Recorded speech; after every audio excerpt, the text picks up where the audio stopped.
देखिए, आज हम लोग फिजिक्स में घर्षण के बारे में पढ़ेंगे। फ्रिक्शन। घर्षण क्या है? एक प्रकार का बल है जो हमेशा गति का विरोध करता है, जिस कारण यह गति के विपरीत दिशा में कार्य करता है। देखिए, घर्षण घर्षण के कारण मशीनों में घिसावट होती है और हम चल पाते हैं। यानी घर्षण के कारण मशीनों में घिसावट भी होता है और घर्षण के कारण हम चल भी पाते हैं। घर्षण के कम करने के लिए कई उपाय हैं, सब एग्जाम में पूछता है। सर्पी घर्षण को लोटनी घर्षण में बदल देंगे, सतह पर पॉलिश कर देते हैं, वस्तु को एक विशेष आकार का प्रदान दे देते हैं, स्नेहक यानी लुब्रिकेंट मिला देते हैं, जैसे मोबिल, ग्रीस, ग्रेफाइट, तेल, ग्लिसरॉल पाउडर ईटीसी। सब क्या है? घर्षण को कम करने के लिए इस्तेमाल किया जाता है। कभी कभी एग्जाम में पूछ देता है कि निम्न कौन इसका उपयोग स्नेहक के रूप में करते हैं। बहुत बार एग्जाम में पूछा, ऑप्शन में ग्रेफाइट रहता है और भी और चीज़ रहता है। तो स्नेहक हाँ, ग्रेफाइट को स्नेहक के रूप में यानी घर्षण को कम करने के लिए प्रयोग करते हैं। घर्षण के कारण ही हम लोग चल पाते हैं, घर्षण के कारण हम लोग फिसल कर गिर भी जाते हैं। देखिए, रिमार्क में घर्षण तल के क्षेत्रफल पर निर्भर नहीं करता है। या तो घर्षण जो होता है तल यानी जो पैर का निचला भाग होता है किसी चीज़ का, मनुष्य का हो या किसी जानवर का हो, उसके क्षेत्रफल पर निर्भर नहीं करता, बल्कि यह तल के प्रकृति पर निर्भर करता है। यदि तल ऊबड़ खाबड़ खुरदुरा है तो घर्षण बल अधिक लगता है। बर्फ पर घर्षण कम होने के कारण चलना कठिन होता है। सर्पी घर्षण को लोटनी घर्षण में बदलने के लिए बॉल बीयरिंग का उपयोग करते हैं। देखिए, बॉल बीयरिंग मशीन में लगाया जाता है, किस लिए? ताकि घर्षण को कम किया जा सके, जिससे कि मशीन का टूट फूट न हो। देखिए, घर्षण दो प्रकार का होता है, स्थिति घर्षण, गति घर्षण।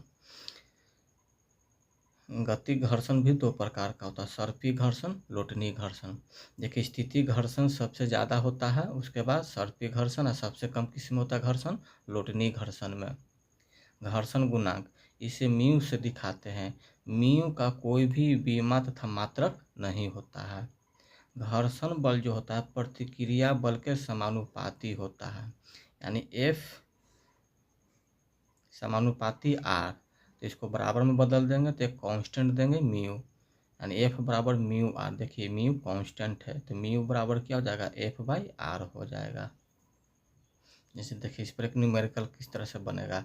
एक वस्तु पर 40 न्यूटन का बल लग रहा है, यदि उसका घर्षण गुणांक 1.5 है तो प्रतिक्रिया बल निकाले।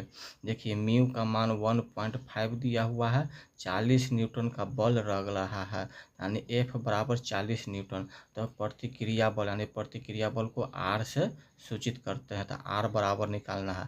तो म्यू इक्वल टू फॉर्मूला क्या होता है? F/R, जो अभी हमने निकाले हैं ऊपर में। देखिए यहाँ पर अब इसी पर इस वैल्यू रख देंगे, मेरा R निकल जाएगा। 1.5 बराबर 40 न्यूटन है दिया हुआ, तो डेसिमल ख़त्म कर देंगे तो एक जीरो यहाँ चला जाएगा। R के मान निकालना है, R यहाँ ले आएंगे, I15 को यहाँ ले आएंगे, काट छाट कर देंगे, आ जाएगा। देखिए, चाहे डेसिमल में आए या फ्रैक्शन में आ कर दीजिए, जिस तरह का ऑप्शन रहेगा उस तरह से कर देंगे। देखिए, घर्षण गुणांक तथा घर्षण कोण में संबंध म्यू बराबर tan थीटा, जहाँ म्यू क्या हो जाएगा? घर्षण गुणांक, थीटा घर्षण कोण। यदि घर्षण कोण 45 डिग्री हो तो घर्षण गुणांक ज्ञात करें, यानी थीटा का मान 45 डिग्री दे दिया है, म्यू का मान निकालना। तो म्यू बराबर क्या होता है? tan थीटा, थीटा का मान 45 रख देंगे तो tan 45 डिग्री का मान 1 होता है। देखिए, घर्षण गुणांक के स्थिति में किसी वस्तु के रुकने में लगाया गया समय यदि t हो तब एक v हो तो t बराबर क्या फॉर्मूला होता है? V/μg। जैसे एक न्यूमेरिकल के द्वारा देखिए, एक पिंड 50 मीटर प्रति सेकंड के वेग से चलना प्रारंभ करती है, वह कितने समय पश्चात रुक जाएगी? यदि g का मान 10 हो तब घर्षण गुणांक 1/2 हो। तो v बराबर 50 मीटर प्रति सेकंड, g का मान 10 मीटर प्रति सेकंड, म्यू का मान 1/2 मेरा प्रश्न में दिया हुआ, तो t के मान पूछ रहा। तो t बराबर देखिए फॉर्मूला लगा देंगे, V/μg। v के मान 50 दिया हुआ है, म्यू का मान 1/2 और जी के मान 10, काट छाट कर देंगे 10 सेकंड, यानी 10 सेकंड के बाद वो वस्तु क्या हो जाएगा, रुक जाएगा।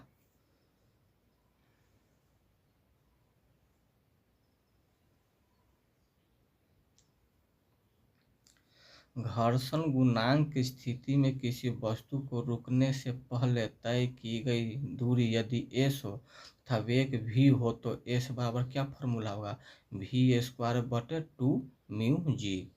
जैसे एक न्यूमेरिकल के द्वारा देखिए, एक पिंड 50 मीटर प्रति सेकंड के वेग से गति प्रारंभ करता है। यदि घर्षण गुणांक 1/2 हो तथा जी 10 मीटर प्रति सेकंड स्क्वायर हो तो कितनी दूरी तय करने के बाद वह रुक जाएगी। यही सब क्वेश्चन एएलपी टेक्नीशियन में पूछता है, ग्रुप डी में भी पूछता है। आप लोग इसको अच्छी तरह से नोट्स बनाइए। आप वीडियो को लाइक कीजिए, सब्सक्राइब कीजिए और शेयर कीजिए। देखिए, v बराबर 50 मीटर प्रति सेकंड है, म्यू बराबर 1/2 दिया हुआ है मेरा प्रश्न में, g का मान दिया हुआ है 10 मीटर प्रति सेकंड स्क्वायर, तो s का मान पूछा है। s का मतलब कितनी दूरी तय करेगा, तो s बराबर हमने अभी फार्मूला देखे हैं v²/2 म्यू जी। v² कर देंगे 50 का स्क्वायर, 2 म्यू 2 होता है, म्यू का मान 1/2 और जी के मान 10, इसको काट छाट कर देंगे, यानी वह टोटल कितना दूरी तय करेगा, 250 मीटर की दूरी तय करेगा।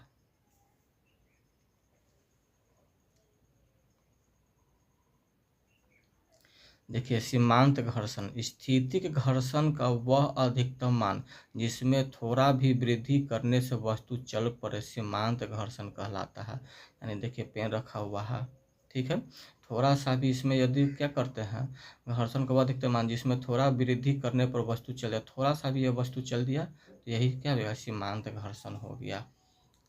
साधारण मशीन, सिंपल मशीन, इससे क्वेश्चन बहुत बार पूछता है फिजिक्स से हर एग्जाम में। वैसी युक्ति जो हमारे कार्य को आसान करे साधारण मशीन कहलाता है। देखिए, उत्तोलक लीवर, उत्तोलक एक प्रकार का साधारण मशीन है। इसमें आयास आलम्ब भार होता है। क्या होता है, आयास होता है, आलम्ब होता है, भार होता है, ये तीनों होता है उत्तोलक में, लीवर जिसको हम लोग कहते हैं। यदि आयास आलम्ब और भारी आप लोग समझ जाएंगे तो एग्जाम में पूछता है प्रथम श्रेणी उत्तोलक, द्वितीय श्रेणी उत्तोलक और तृतीय श्रेणी उत्तोलक को छांटने के लिए निम्न में से कौन सा मतलब किस श्रेणी का है। यदि ये आयास आलम्ब भार आप लोग समझ जाइएगा तो बिना याद किए हुए आप लोग ऑप्शन से चुन लीजिएगा। देखिए, आयास क्या है, इफोर्ट इसको इंग्लिश में कहते हैं। उत्तोलक जिस स्थान से बल लगता है उसे आयास कहते हैं। भार लोड, उत्तोलक जिस स्थान पर किसी वस्तु को उठाता है, यानी उत्तोलक जो है लीवर यानी खंती मान लेते हैं, जिस वस्तु को उठाती है, जिस स्थान पर किसी वस्तु को उठाती है वह वस्तु वाला स्थान ही भार कहलाता है। आलम्ब फुलक्रम, उत्तोलक जिस स्थान से घूमता है उस स्थान को आलम्ब कहते हैं। जैसे एग्जाम्पल के तौर पर यह खंती हो गया, खंती से हम लोग ऐसे ईंटा हो गया, मिट्टी हो गया उठाते हैं तो आगे वाला क्या हो जाएगा, भार। और पीछे से बल लगाते हैं, जो हम लोग हाथ से पेन को पकड़े हुए हैं उसी से ना बल लगाते हैं खंती को ईंटा हटाने में, पत्थर हटाने में, मिट्टी कोड़ने में, तो वो क्या हो जाएगा, आयास हो जाएगा और बीच में आलम्ब हो जाता है। एक लीवर में यही तीनों होता है, ये तीनों आप लोग समझ जाइएगा। ये प्रथम श्रेणी, द्वितीय श्रेणी, तृतीय श्रेणी जो उत्तोलक होता है उसको छांट लीजिएगा आप आराम से। देखिए,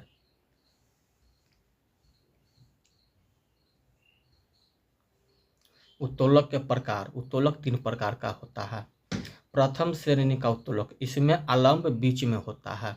और प्रथम श्रेणी के उत्तोलक में जो होता है आलम्ब बीच में होता है, भार आगे होता है, आयास पीछे की ओर लगता है। आयास में क्या हो गया, हम लोग बल लगाते हैं। भार में क्या होता है, किसी वस्तु को उठाते हैं। आलम्ब हो गया जहाँ से घूमता है, तो हम लोग देखते हैं खंती को ऐसे धर के घुमाते हैं, ऐसे ऐसे घुमाते हैं। देखिए, कैंची, कैंची देखे होंगे, ऐसे ऐसे रहता है तो बीच में रहता है कि नट बोल्ट कसा हुआ रहता है, वहाँ से घूमता है। और पीछे की ओर 2 हाथ में से काटने वाला रहता है, फंसाने वाला अंगुली में, उसको फंसा कर आगे की ओर वस्तु को रखते हैं। नेल कटर में भी रहता है, पीछे से इसे चापते हैं, आगे वस्तु रहता है, नाखून काटते हैं और बीच में पेंच लगा हुआ रहता है, तो वहाँ से घूमता है। पिलास हो गया, हम लोग पिलास को भी पकड़ते हैं पीछे की ओर, आगे वस्तु रहता है और बीच में नट बोल्ट पे कसा हुआ रहता है। साइकिल का ब्रेक देखते हैं हम लोग हाथ से पकड़ते हैं और बीच में नट बोल्ट रहता है और चक्का तर वस्तु को पकड़ता है, बासर रहता है जो। हैंड पंप, तराजू, सिरासी उखाड़ने की मशीन, सिरासी होता है, जैसे देखिएगा नारियल छीलने वाला जो रहता है उस टाइप का, पिलासे टाइप का रहता है लेकिन बड़ा रहता है, पतला रहता है।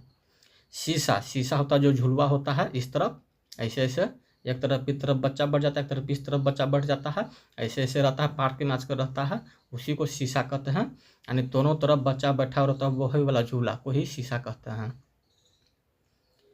तो ये सब क्या हो जाएगा, प्रथम श्रेणी उत्तोलक होता है। प्रथम श्रेणी उत्तोलक में आगे वस्तु रहता है, पीछे बल लगता है और बीच में घूमने वाला। द्वितीय श्रेणी का उत्तोलक, इस उत्तोलक में भार जो रहता है बीच में रहता है, यानी वस्तु को हम लोग बीच में रखते हैं जिस वस्तु को काम में लाते हैं, जैसे सरौता, नींबू निचोड़ने की मशीन, कूड़ा उठाने वाली गाड़ी, दरवाज़ा, पहिया, तंबाकू काटने वाली मशीन, कब्जा पर घूमने वाला दरवाज़ा, ये सब क्या हो गया, द्वितीय श्रेणी का उत्तोलक होता है। देखते हैं नींबू निचोड़ने वाला रहता है, शरबत पानी पिलाने वाला तो बीच में रखता है नींबू को, पीछे से बल लगता है, आगे घूमता है। देखिए उत्तोलक बीच में होता है, उत्तोलक जो होता है भार बीच में होता है, यानी भार ये बीच में आ जाता है, यानी वस्तु को यहाँ आ जाता है, ये यहाँ आ जाता है, आयास तो यहीं पर लगेगा। तृतीय श्रेणी का उत्तोलक, इसमें आयास बीच में आ जाता है, आयास बीच में यानी कि बल बीच में लगता है। किसान का हल, मानव का हाथ, चिमटा, देखते हैं चिमटा को हम लोग बीच में पकड़ते हैं, आगे वस्तु को पकड़ता है, पीछे घूमने वाला रहता है। तो ये सब एग्जाम में पूछता है, ये सब आप लोग याद कर लीजिएगा। सेट प्रैक्टिस में भी ये सब क्वेश्चन रहता है। आप वीडियो को आप लोग ज़्यादा से ज़्यादा लाइक कीजिए, सब्सक्राइब कीजिए, शेयर कीजिए। देखिए भार भुजा, भार तथा आलम्ब के बीच की दूरी को भार भुजा कहते हैं। भार भुजा क्या होता है, भार तथा आलम्ब के बीच की दूरी को भार भुजा कहते हैं। आयास भुजा, आयास तथा आलम्ब के बीच की दूरी को आयास भुजा कहते हैं। देखिए भार हो गया, आलम्ब हो गया, आयास हो गया। भार से आयास के बीच की दूरी को भार भुजा, आलम्ब से आयास के बीच की दूरी को आयास भुजा कहते हैं। यांत्रिक लाभ, मैकेनिकल एडवांटेज, आयास भुजा तथा भार भुजा के अनुपात को यांत्रिक लाभ कहते हैं।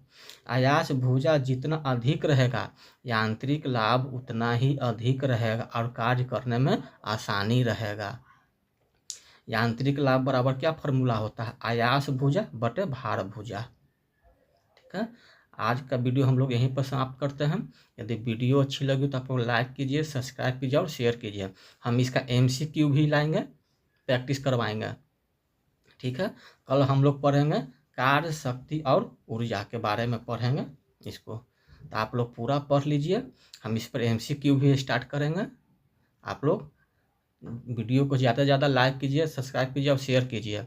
मैथ का भी हम लोग चैप्टर वाइज स्टार्ट कर रहे हैं, उसको भी आप लोग देखिए।